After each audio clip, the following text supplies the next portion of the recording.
안녕하세요. 미국 주식 투자하는 치과의사 주치입니다. 오늘은 주식 투자로 30억을 잃고 깨달은 것들이라는 주제로 한번 말씀을 편하게 한번 드려볼게요. 제가 일단 깨달은 첫 번째 교훈은요. 남의 말만 듣고 투자하지 말자라는 것입니다. 이 세상에 믿을 사람은 나 자신뿐입니다. 주식에 있어서는 그 누구도 믿으면 안 돼요. 투자에 있어서는 주식이든 투자든 마찬가지입니다. 절대 남의 말을 듣고 투자하시면 안 됩니다. 처음 시작은 2016년 한국 주식으로 시작했습니다. 데코엔이라는 주식이 좋다고 제가 어디서 소문을 들었어요. 중국과 합작법인을 한다고 해서 그냥 아무것도 모른 채 2천만 원 정도로 시작을 했어요. 근데 작전주들 특징이 처음에 사면 오릅니다.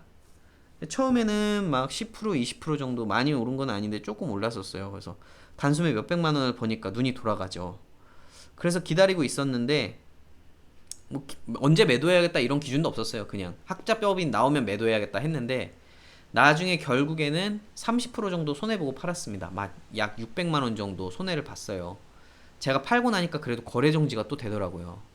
그게 이제 좀 작전주 비스무리한 것 같아요. 지금 생각을 해보면 뭐 이제 저게 뭐 옷을 만드는 회사였다고 하는데 저 회사의 뭐 수익이 얼마인지 뭐 이런 것도 하나도 모르고 산 거예요.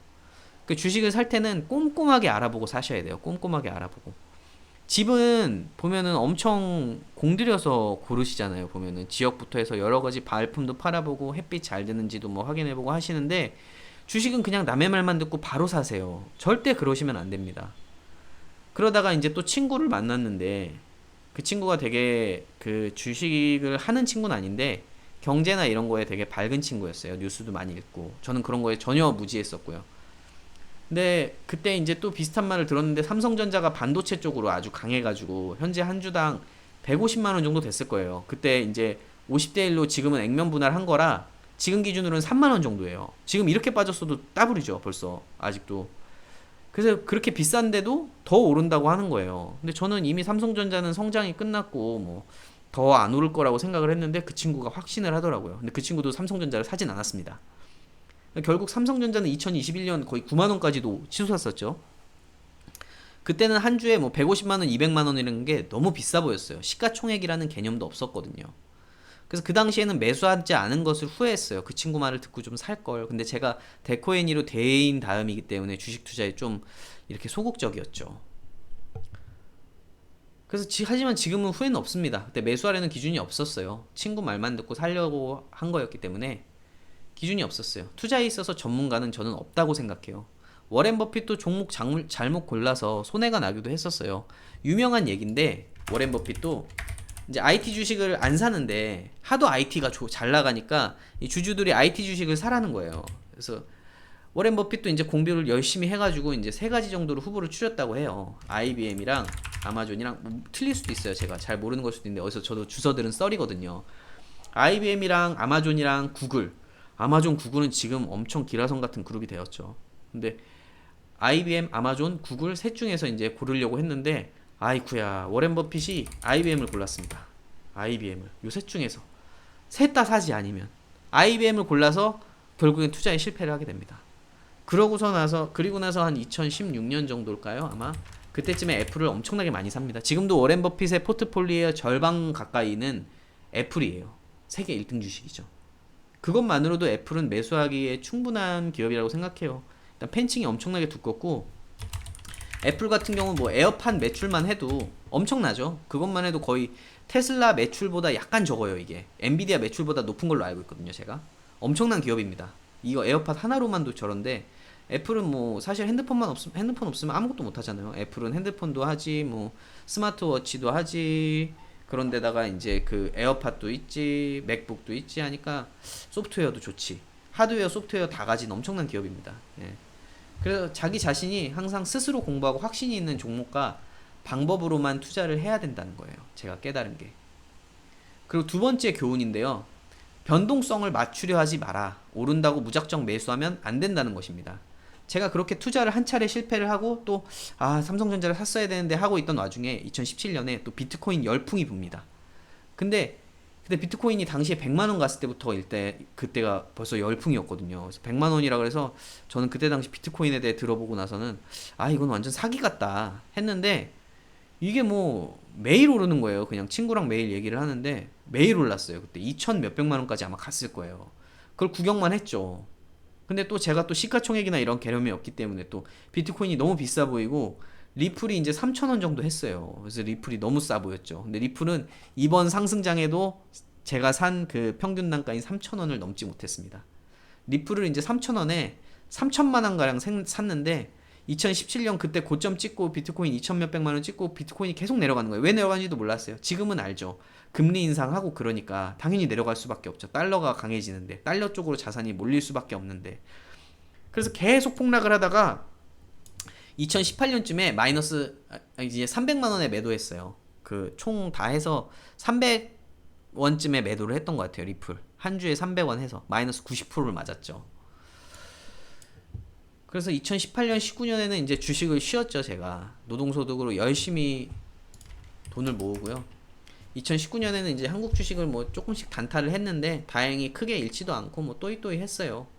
그래서 2020년에 코로나 초기에는 또 신풍제약 시젠 같은 거를 또 아주 저가에 매수했는데 조금 먹고 팔았는데 나중에 10배 넘게 오르더라고요.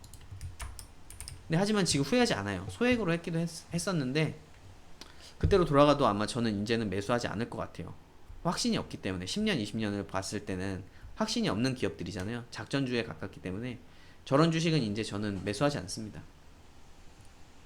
그래서 세 번째 교훈입니다. 최소 10년을 보고 떨어져도 불안하지 않을 만한 주식을 골라야 됩니다. 떨어지면 좋아해야 돼요. 오히려 그런 주식이 떨어진다?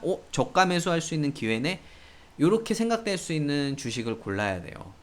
그래서 제가 이제 2020년에 제대로 미국 주식에 대해서도 공부를 하고 한국 주식도 공부하다 보니까 이제 미국 주식을 해야겠다 라고 생각을 해가지고 이제 미국 주식을 이제 시작하게 됐죠. 그래서 이제 전기차가 자율주행이 앞으로 유망하다고 판단을 했어요. 친환경 때문에 저는 전기차는 앞으로 무조건 늘어날 거고 이제 제가 차를 사려고 보니까 자율주행 옵션이 조금씩 들어가 있더라고요. 다. 근데 자율주행 1등도 또 테슬라였잖아요. 그래서 테슬라를 조금 일부를 매수를 하고 김장석 저자의 네이레브라는 책을 읽었는데 이 책이 지금은 뭐 또 새로운 책이 나온 것 같아요. 근데 이게 미국 주식이라는 저의 그 매크로적인 그런 견해를 일깨워 주는데 아주 1등 공신이었던 책입니다. 제 인생 책이에요. 예.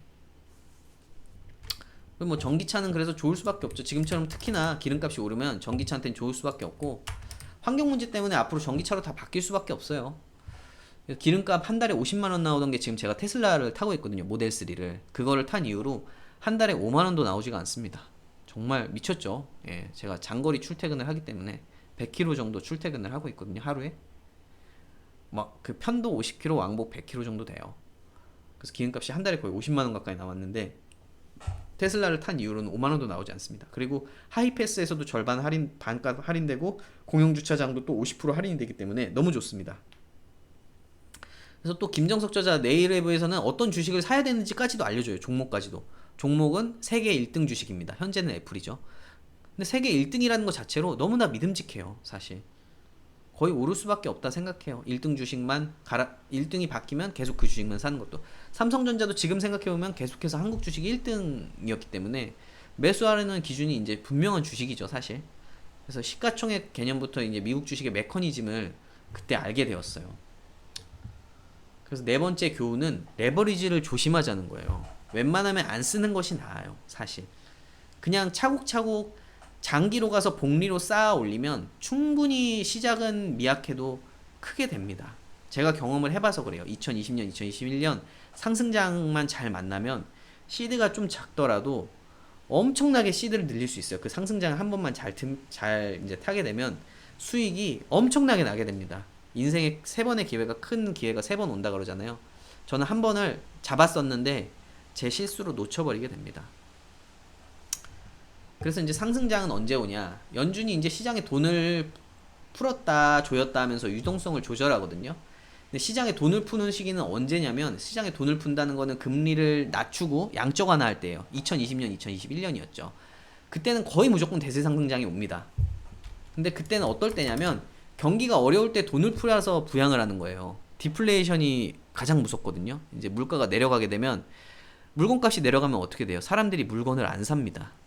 나중에 살려고 그래요. 왜냐면 지금 사면 어차피 가격이 계속 떨어지기 때문에 나중에 기다렸다 사지. 그러면 소비가 심리가 위축되고 기업도 점점 위축되게 되고 경기가 이제 디플레이션으로 가게 되는데, 디플레이션이 인플레이션보다 훨씬 무서운 겁니다. 그래서 그 대공황 때 디플레이션이 제대로 온 거거든요. 그래서 경기가 어려울 때 돈을 풀어서 부양하는 것이기 때문에 일반 사람 입장에서는 먹고 살기 어렵다 판단이 들어요. 그때는 투자를 안 하시는 분들은, 코로나 때 지금 뭐 자영업자들 다 박살났잖아요. 근데 자산 가격은 엄청 올랐죠. 그래서 그럴 때는 주식 투자를 무조건 해야 된다. 주식이든 부동산이든 자산 투자를 해야 된다 생각합니다. 그래서 2020년, 2021년 뭐 한국 정부가 잘못했다 이런 의견도 많은데, 사실 한국 부동산이랑 주식이 상승장에 온 것도 요 그런 매크로적인 측면도 굉장히 커요. 물론 부동산 정책도 좀 불을 지폈다라고 생각은 해요. 저도 공급을 늘려주고 했어야 되는데 조금 그렇게 생각은 하지만 그래도 상승장이 올 수밖에 없었습니다. 사실은.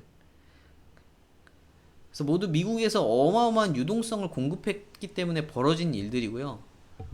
이제 시장이 그렇게 해서 이제 시장이 제자리를 찾아오면은, 지금 요새 코로나 거의 끝났잖아요. 이제 그러면 유동성 풀었던 거를 회수하게 됩니다. 너무 이제 인플레이션이 심해지기 때문에. 또 물가가 너무 오르면 또 폭동이 일어나잖아요. 지금 보세요. 다 막 일하기 싫어하고 그러잖아요. 강남 아파트 값이 뭐 20억, 30억씩 하니까. 근데 지금 엄청 뚝뚝 몇 억씩 떨어지고 있죠. 왜 그럴까요? 지금 긴축 시즌이잖아요. 연준에서 금리 인상하고 양적 긴축할 때는 주식이든 자산이 하방 압력을 받을 수밖에 없어요. 그래서 보통은 실물 경기가 이제 금리 인상이나 양적 긴축을 받아들일 수 있을 때 단행하기 때문에 하방 압력을 무조건 받을 수밖에 없어요, 자산 시장이. 근데 이제 그거에 비해서 실물 경기가 워낙 좋다면 상승장이 약하게 올 수도 있고 아니면 하락장이 올 수도 있겠죠. 예. 근데 이때는 이제 달러의 가치가 올라갈 수밖에 없잖아요. 금리가 올라가기 때문에. 그래서 달러를 제외한 모든 자산이 하방 압력을 받습니다. 그래서 지금 한국 주식, 비트코인, 뭐 한국 부동산, 지금 대부분의 자산들이 막 떨어지고 있잖아요. 그게 다 지금 미국에서 연준에서 돈줄을 쪼이기 때문이에요.